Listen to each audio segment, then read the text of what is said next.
Marcos 10, 46. Às vezes a gente prega, eu prego toda semana, eu prego 2, 3, 4 sermões por semana, a gente tem muito sermão, e não é problema, eu sempre falo para os meus amigos lá, o problema nosso não é de sermão, né? A gente acha sermão, tem, a Bíblia está repleta, a gente busca aquela mensagem que Deus nos dá, aquela mensagem que vem do trono de Deus para a nossa vida, é isso que a gente quer. Eu quero colocar um título nessa mensagem, e o título é Enxergando Além dos Limites. Vendo, observando, contemplando, gosto dessa palavra, contemplar, além dos limites. Para isso, vamos ler, ela diz assim: e foram para Jericó. Quando ele saía de Jericó, juntamente com os seus discípulos e numerosa multidão, Bartimeu, cego, mendigo, filho de Timeu, estava assentado à beira do caminho. E ouvindo que era Jesus, o Nazareno, pôs-se a clamar: Jesus, filho de Davi, tem compaixão de mim. E muitos o repreendiam para que se calasse, mas ele cada vez mais gritava, dizendo: Filho de Davi, tem misericórdia de mim. Aí você imagina a força que esse homem colocava em cada pronúncia, né? Versículo 49, parou Jesus e disse: chamai-o. Chamaram. Então chamaram o cego dizendo: tem bom ânimo. As pessoas que foram chamá-lo disse: tenha bom ânimo, levante-se, ele te chama. Versículo 50, lançando de si a capa, levantou-se de um salto e foi ter com Jesus. Perguntou Jesus: que queres que eu te faça? Olha a resposta do cego: mestre, né? Palavra mestre, no grego rabon, mestre, que eu torne a ver. Então Jesus lhe disse: vai, a tua fé te salvou. E imediatamente tornou a ver e seguia Jesus estrada afora. Amém? Pai querido e santo, mais uma vez oramos, pedindo a tua direção, o discernimento do teu Espírito para com a nossa vida, possamos entender o teu propósito nessa ministração, Pai.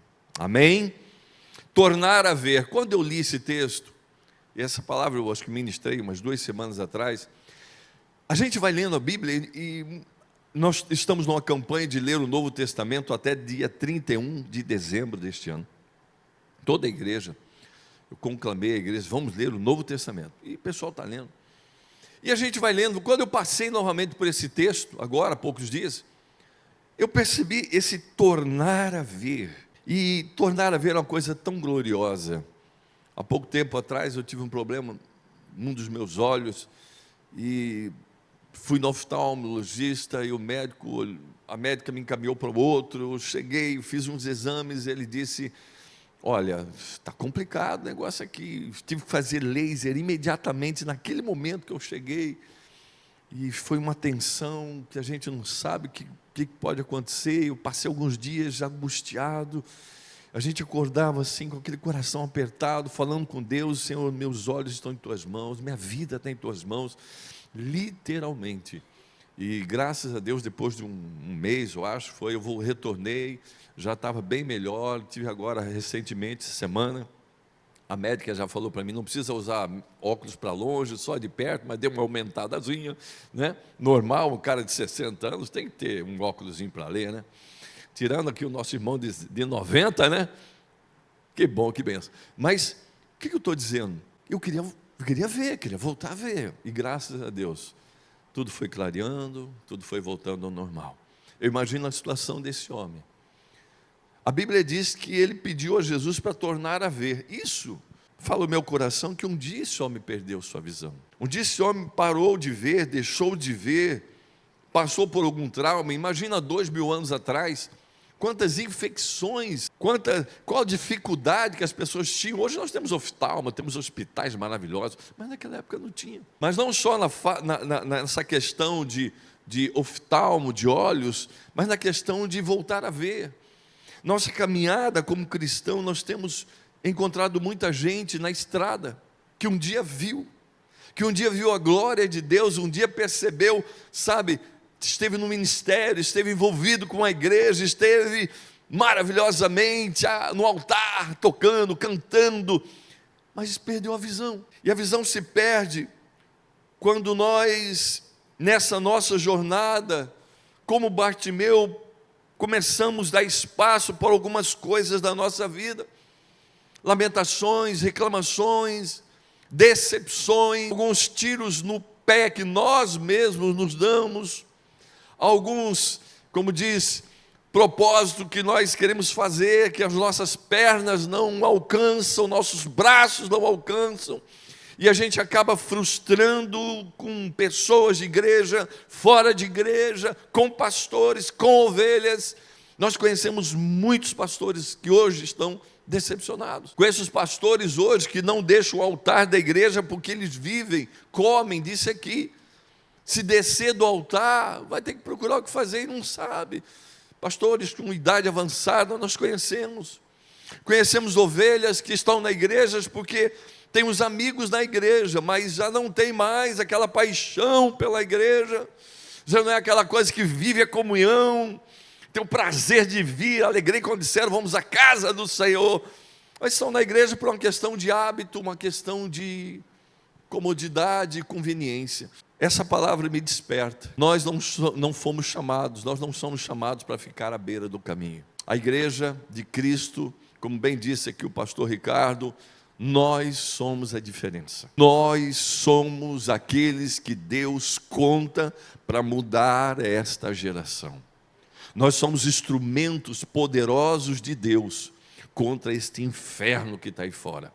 Inferno pornográfico, inferno de mentira, inferno de lascívia, inferno de adultério, todo tipo de demônio. Nós somos as armas. Quando você vai a Israel, você tem algumas palestras, e uma delas é como se extrai o óleo da azeitona. E eles vão dizer que hoje é diferente, mas naquela época, como que extraía aquele óleo, como que extraía ali o caldo da azeitona. Primeira prensa sobre aquele óleo, sobre aquela azeitona, saía um óleo muito fino. Esse óleo ia para o templo, para a adoração.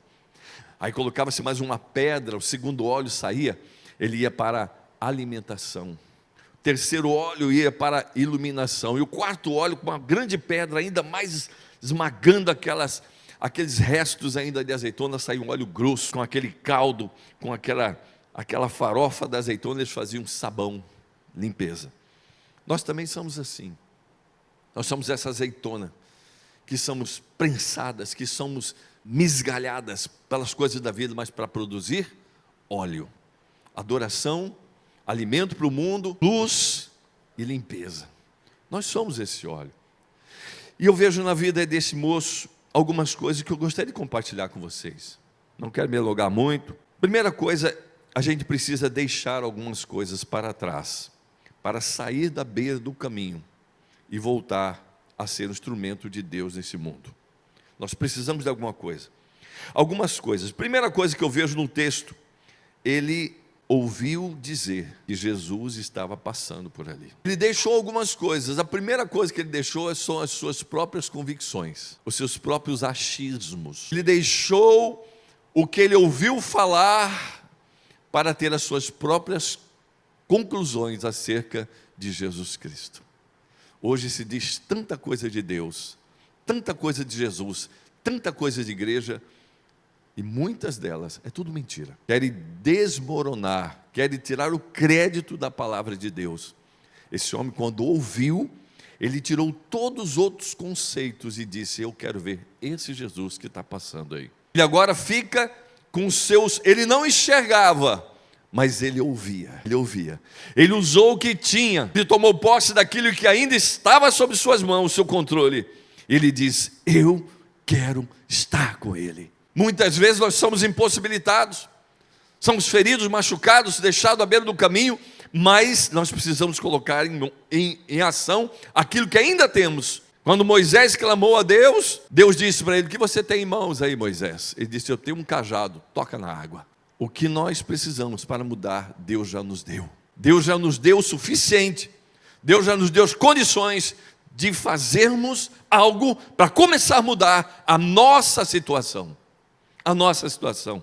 A Bíblia diz que este homem chamado Bartimeu, e aqui eu acho uma coisa interessante, Bartimeu para nós significa filho de Timeu, mas a tradução de Strong diz que este homem, o nome dele é impuro. Não sei qual foi a tradução que Strong chegou a essa conclusão. Estava à beira do caminho. Nós não somos chamados para estar à beira do caminho, mas ouvindo que Jesus, que era Jesus, o Nazareno, não outro que os homens falam, mas o Jesus que vem de Nazaré e está em direção a Jerusalém para morrer e ressuscitar por nós. Esse Jesus está passando, ele é o filho de Davi. Ele diz: tem compaixão de mim, tem compaixão de mim. Muitos repreendiam, mas esse homem, naquele momento que ele consegue chegar ao coração do Senhor, através do seu clamor, da sua oração, as pessoas dizem: o mestre está chamando. A primeira coisa que ele joga é a sua capa. Ele consegue jogar a sua capa para mim e para você. Uma capa não tem muito valor, uma capa não tem muita expressão, significado, apenas num dia de chuva. Principalmente as irmãs, né, que fazem aquela chapinha legal, tem que usar uma capinha na chuva, porque senão a coisa muda, né? As irmãs entendem bem, eu também tenho cuidado com isso. Mas olha, a capa para nós é uma capa, não para aquele homem uma capa, era autorização para ser mendigo, autorização para sentar à beira do caminho, autorização para receber esmolas, para receber uma atenção especial, mas era um mendigo. A capa para aquele homem era autorização de dizer: se você vai ficar aqui, vai pedir esmola, um dia alguém vai buscar você e levar para casa. Ele teve a coragem de deixar a capa porque ele precisava sair daquela situação. Tem muita gente que precisa deixar a capa. Deixar a capa é: eu não quero mais esse tipo de vida, eu não quero esta humilhação, eu quero depender de Deus. Muita gente na igreja precisa deixar a capa, deixar as desculpas, deixar o mimimi, deixar o beicinho. A gente chama, tá de beicinho? Deixa a capa, toma posse daquele que Deus tem para você, mas é sair daqui e ir até lá. Jesus não vem até ele, ele tem que tomar a decisão, ele tem que ir até Jesus. Hoje, outro dia uma irmã falou: pastor, um irmão está na igreja, já visitamos, já ajudamos, já fizemos tudo. Não, pastor, tem que amar. Falei: eu não amo, eu amo, só que eu amo como Jesus, eu amo o pecador, não o pecado. Então ele se levante e vem até aqui, e aqui nós vamos conversar. Esse homem deixou a sua capa, deixou para trás falsas seguranças, máscaras. É preciso deixar o orgulho e se colocar na direção do Senhor. Deus não sai do seu lugar, Ele está lá no mesmo lugar. Nós é que temos que ir à sua direção. Venham a mim, todos vós que estão cansados e sobrecarregados, venham a mim.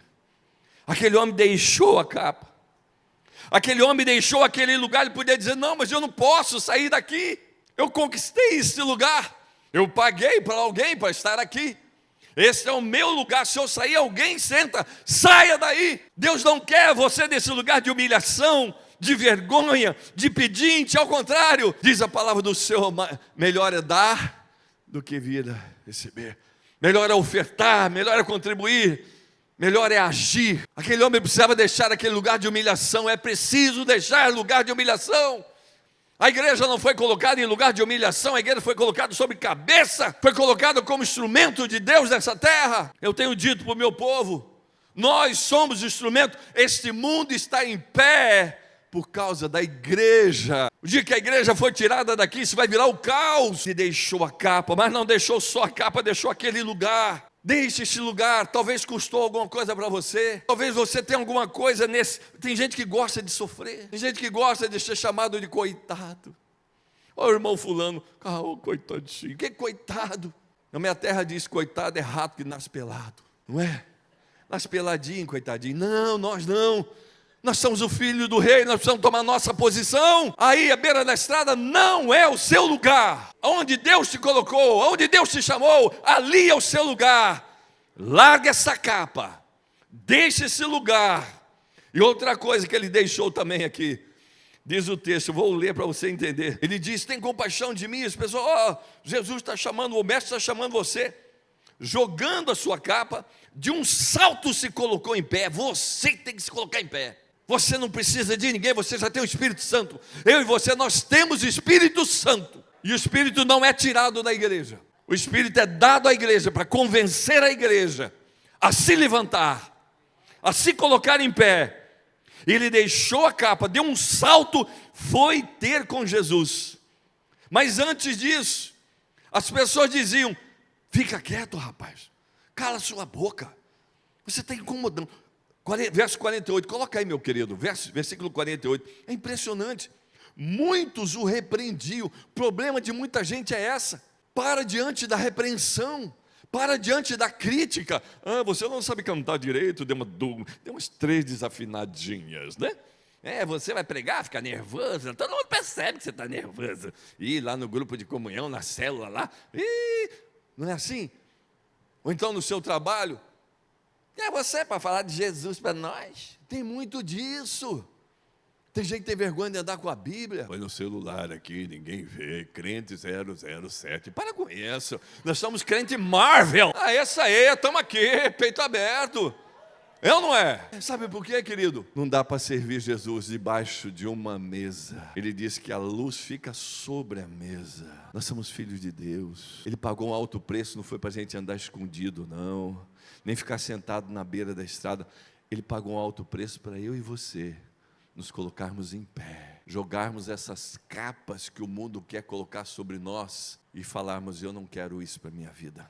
Esse homem foi criticado, a Bíblia diz assim, muitos repreendiam para que se calasse. Pastor Mauro Ricardo, tem muita gente que quer calar a gente, às vezes quer nos calar com elogios. Pastor, que coisa linda essa igreja, linda, mas o senhor não devia comprar essas brigas, não é para você, pastor. Tipo assim, fica na sua, pastor, volta para lá, essa questão social aqui, essas que nós temos visto por aí.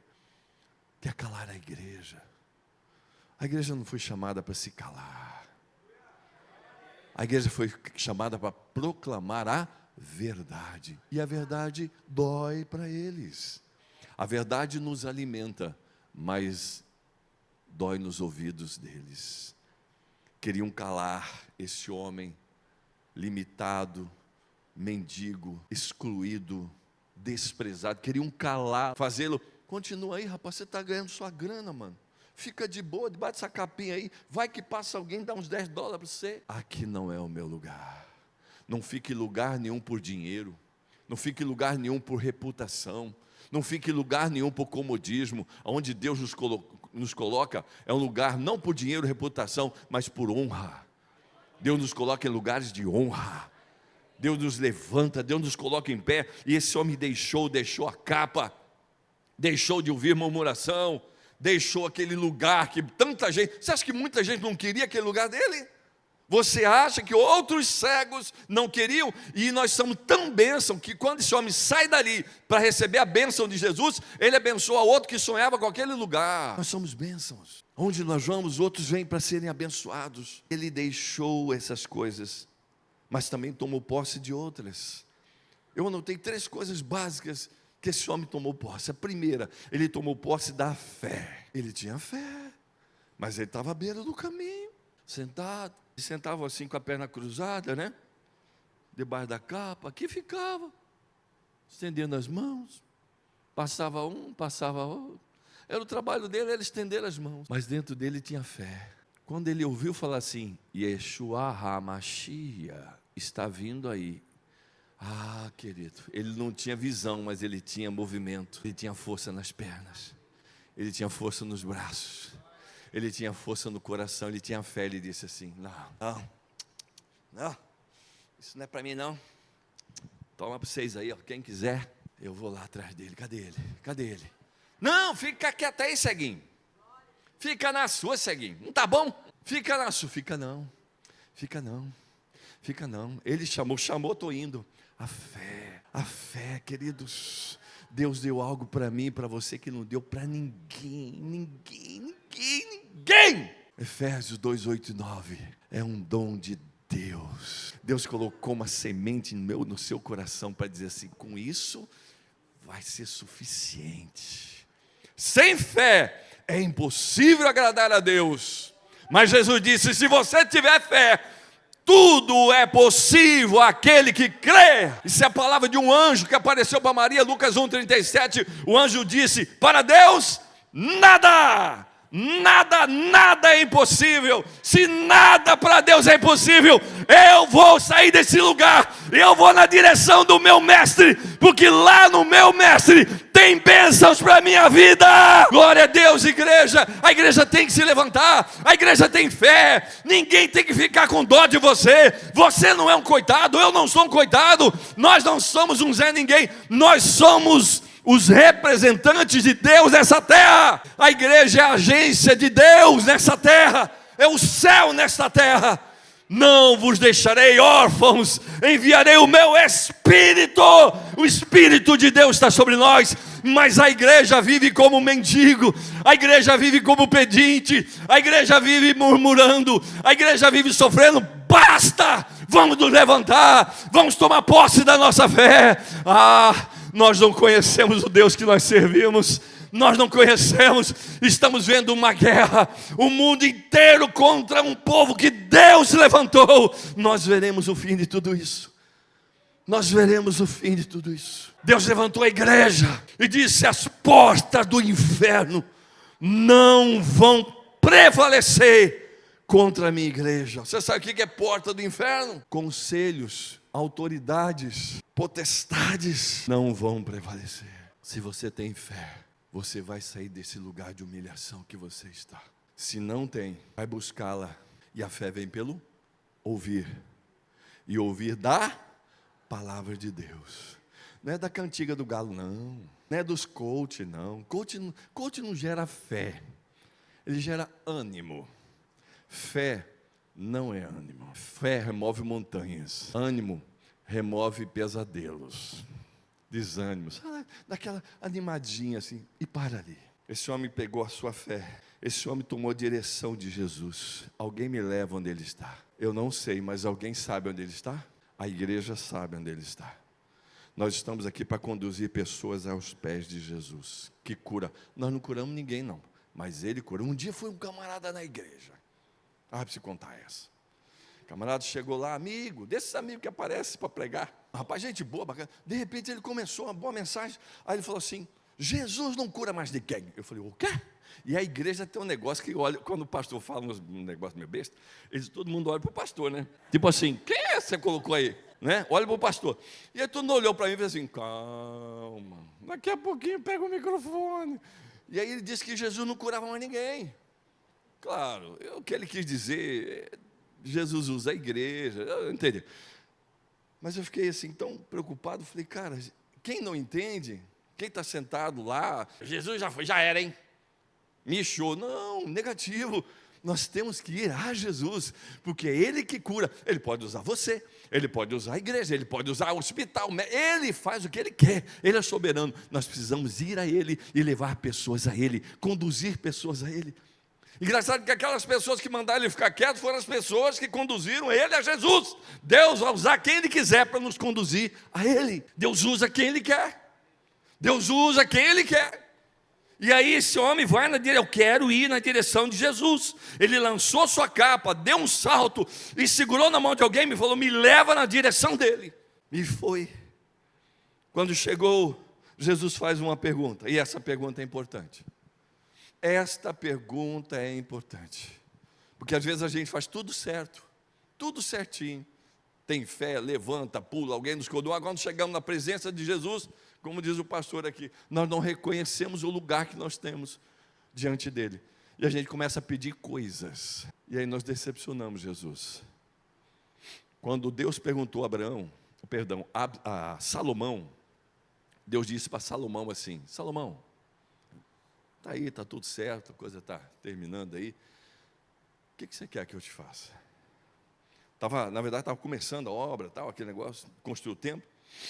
Salomão podia pedir tanta coisa, não podia? Salomão podia, Senhor, manda aí, tá. Salomão pediu uma coisa, e justificou isso. Ele disse: Senhor, eu preciso de sabedoria e discernimento para cuidar do seu povo. A gente precisa saber como entra na presença. As nossas orações precisam se converter, precisa virar crente as nossas orações, não é? Salomão disse: Senhor, eu preciso de sabedoria e discernimento. Para quê? Para usar minha riqueza? Não, para cuidar do seu povo. Essa oração agradou a Deus. Deus disse: rapaz, que oração poderosa. Essa é uma oração poderosa. Você quer força para guardar o meu povo? Pois eu vou te dar sabedoria, discernimento e mais riqueza. Muito mais do que você pediu. Sabe, a Bíblia diz que a vontade de Deus é boa, perfeita e agradável. A melhor oração nossa é: Senhor, cumpra em minha vida a tua vontade. Acabou. A nossa é desastrosa.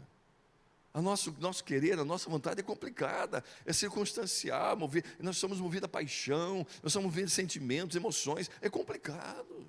E aí Jesus diz assim para ele: o que você quer que eu te faça? Se Jesus nesta manhã perguntasse para você: o que você quer que eu te faça hoje? Esse homem disse assim, por isso que eu peguei essa versão: o que queres que eu te faça? Respondeu o cego: mestre, eu quero tornar a ver. Eu preciso voltar à vida. Eu preciso voltar ao caminho. Eu preciso retomar a minha liberdade. Eu preciso voltar. Talvez seja isso que o Senhor quer entregar para mim e para você nesta manhã. Condições para voltar a ver. Não blepo, não óptico, mas na alma, voltar a ver a minha vida profissional, a minha vida sentimental, o meu casamento. Eu quero voltar a ter um casamento saudável. Eu quero voltar a ter uma vida profissional. Eu quero voltar a ter, sabe, amigos. Eu destruí, tem gente que destrói, tem um rastro, onde passa, destrói. O Senhor quer consertar isso na sua vida. E eu encerro essa nossa exposição dessa palavra perguntando se você é uma dessas pessoas que estão à beira do caminho. Eu quero convidar aqui o pastor Mauro, entrego a sua igreja, devolvo a igreja para ele, para que ele ore, para que essas pessoas, às vezes, a gente desanima, em algum momento da vida a gente sai do caminho, fica à beira do caminho, e não é o nosso lugar, não é esse o nosso lugar. Nosso lugar é no caminho. E olha o que diz o texto: Jesus fez tudo isso para esse homem e disse: a tua fé te salvou. Jesus disse: vai, mas o texto diz que ele não foi, ele ficou. A gente às vezes pega a bênção e vai, sobe. Jesus falou: pode ir. Ele falou: não. O que o texto diz? Ele imediatamente tornou a ver e seguia Jesus estrada fora. Ah, querido, eu estou tão triste, porque Jesus faz tanta coisa na vida de tanta gente, e essas pessoas, em vez de continuar, não, elas pegam a bênção. Não faça isso, continue na estrada. E a estrada às vezes é tortuosa, tem pedras, às vezes é uma bênção, é descida, mas às vezes é subida. E nessa estrada Jesus é conosco, Ele não vai nos deixar sozinho. Aquele homem fez uma oração: que eu volte a ver, Senhor. Eu não sei qual oração você poderia fazer nesta manhã, mas eu tenho muitas coisas a colocar diante do Senhor nesta manhã, colocar diante de Deus hoje e falar: Senhor, eu preciso, eu tenho minhas necessidades, e tem coisas, irmãos, que não pode deixar para depois, senão nós não temos força para suportar esta caminhada e acabamos ficando à beira do caminho. Mas que tal nesse momento a gente refletir e pedir: Senhor, me ajuda a voltar ao caminho, voltar à tua presença, voltar, Senhor, a alimentar desta palavra, e em nome de Jesus, dar continuidade aos meus sonhos, propósitos e projetos, em nome de Jesus. Ainda com esse espírito de oração, feche seus olhos, mantenha-se aí com sua cabeça curvada. É muito sério. Quantas pessoas perderam a capacidade de ver, talvez por tantas circunstâncias justificáveis. Escute isso: a gente não deixa de ver no caminho porque tão simplesmente somos negligentes. Às vezes algumas coisas vêm como Nosso pastor disse, e te rouba a sua visão, sabe? Rouba a sua fé. São aquelas situações inesperadas, aquelas coisas que você não planejou na vida, que não passava pela sua cabeça, que você estaria vivendo. Aquelas situações que tiram o teu chão, sabe? Não existe nada mais terrível do que você acordar e não conseguir mais enxergar. Você perde o senso de orientação, de direção. Você perde a sua independência, você começa a precisar das pessoas para tudo. Que chega ao nosso coração um desespero, um desânimo, uma vontade de desistir. E talvez você esteja assim, talvez você esteja exatamente dessa maneira. E por diversos motivos, por diversas razões talvez louváveis, justificáveis, como eu te disse. Mas querido, há uma razão para se levantar como Bartimeu se levantou. Essa razão se chama Jesus Cristo de Nazaré. Você entende? E assim como ele chegou na vida de Bartimeu, ele vai chegar na sua vida. Assim como ele entrou no caminho de Bartimeu, ele vai entrar no seu caminho. Você está entendendo isso? Eu não sei o tamanho da sua luta, eu não sei o desafio que você está enfrentando, não sei quais foram as situações da vida que te cegaram, que roubaram a sua fé, porque a pior cegueira não é aquela que nos tira toda a visão, mas aquela que nós temos com os olhos em vista. Que você vê tudo, mas você não consegue mais acreditar que existe um Deus que vai cuidar de cada detalhe da sua vida. Você não consegue mais acreditar que é possível ter uma vida diferente. Você não consegue mais acreditar que a sua família pode ser salva. Você não pode mais e não consegue por conta das circunstâncias. Precisa ter uma iniciativa sua, uma ação sua. Ele está pronto a fazer. O Espírito Santo ministrou o seu coração nessa manhã. Ele está pronto a fazer. Ele ministrou o meu coração. Ele está pronto a fazer. Mas Ele espera que eu e você tenhamos uma atitude. Quem vai levantar, bater, sacudir a poeira é você. Quem vai jogar aquilo que te limita fora, aquilo que te, paralisa fora é você.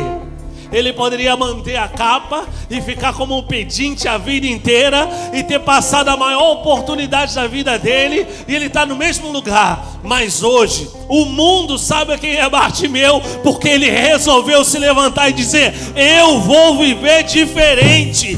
E Deus pode mudar a tua vida, Deus pode transformar a tua vida, se hoje você se levantar e dizer: assim como Bartimeu, eu lanço fora o que me limita, porque eu quero viver coisas grandes de Deus. Tem coisas que paralisam a sua vida que você sabe muito bem. Tem coisas que paralisam, e o que paralisa a nossa vida não são coisas ruins. Escute isso: estar naquele lugar, ter uma fonte de renda não era ruim para um cego. Talvez o melhor ponto, talvez o melhor lugar. E eu me lembro da porta de Formosa, quando Pedro chega naquele lugar e olha e diz para aquele homem: olha, eu não tenho prata nem ouro para te dar, mas o que eu tenho eu te dou. Receba Jesus Cristo, aquele que pode transformar a sua vida. Eu quero te dizer uma coisa, meu irmão, em nome de Jesus, Deus tem coisas lindas para fazer através da sua vida, mas Ele espera que você hoje lance a sua capa fora, se coloque de pé e diga: eu estou aqui. Pastor, o que o senhor está querendo dizer? Enquanto o pastor Moisés ministrava, o Espírito Santo falava algo em meu coração. Você está aqui hoje, nessa manhã, não está à toa. Nós não combinamos nada. Nós não combinamos nada. Ontem, inclusive, eu mandei mensagem para ele tarde à noite e disse: pastor, o senhor está cansado, vai descansar. Ele disse: não, eu quero estar lá amanhã de manhã. Eu entendi agora o porquê. Feche seus olhos, escute o que eu vou te dizer. Eu não vou te chamar aqui na frente, mas eu quero orar com você. Você já recebeu uma oração do pastor, mas eu quero fazer uma oração com você como seu pastor. Tem pessoas aqui que estavam perdendo a capacidade de crer. Tem pessoas aqui que estavam perdendo a visão do seu ministério, a visão daquilo que Deus havia dado no passado, e por conta de N situações. E eu não quero entrar aqui nesse mérito. Eu quero te dizer uma coisa: é justificável a razão pela qual você tentou desistir e está querendo parar. Mas eu quero te dizer uma coisa: o seu Deus está nesse lugar hoje para dizer para você: há um caminho e Ele conta com você nessa caminhada. Ele conta com você na caminhada. E ainda não começou aquilo que Ele vai fazer na sua vida. Ainda não começou. Você entendeu? Você que quer viver, você que estava a ponto de parar, você que já não sabia mais o que fazer, que talvez te roubaram a capacidade de ter esperança num futuro melhor. Faça isso agora. Isso. Meu Deus, quantas pessoas estão nessa manhã? Elas não estão levantando as suas mãos meramente, elas estão profeticamente declarando que talvez há medo de seguir, que talvez elas já tentaram ou estão nesse momento tentando parar com tudo, por conta das circunstâncias da vida, por conta das lutas, das batalhas, por conta daquilo que produziu a cegueira espiritual, por conta daquilo que foi capaz de, oh Deus, tornar a sua visão curta. Eu não sei, meu Deus, eu sei de uma coisa. Não sei, oh Deus, como aconteceu, como se manifestou tudo isso que, oh Deus, que gerou essa paralisia, que gerou essa cegueira. Mas uma coisa eu sei, meu Deus, o Senhor é o mesmo Deus que abriu os olhos de Bartimeu. O Senhor é o mesmo Deus que está nesse lugar nessa manhã, para abrir os olhos dos meus irmãos, ó Deus, para ampliar a visão, para encorajar, ó Deus, para pôr no caminho aqueles que o Senhor chamou, meu Deus. Pai, eu oro nessa hora em nome de Jesus, visita esses teus filhos agora, e ó Deus, que caiam as escamas, que caiam a cegueira, que aquilo, ó Deus, que aos seus olhos talvez pareça bom, mas que provoca, ó Deus, a cegueira e a paralisia deles, que eles arranquem e lancem fora. Nós não precisamos de nada além da tua presença para continuar, Jesus. Então, meu Deus, inunda-nos, ó Deus, com a tua presença, inunda esses corações, dá autoridade, dá sabedoria a esse povo, dá sabedoria aos seus filhos, dá a eles que eles precisam para avançar. E mais do que tudo, Deus, que haja salvação, Jesus, salvação.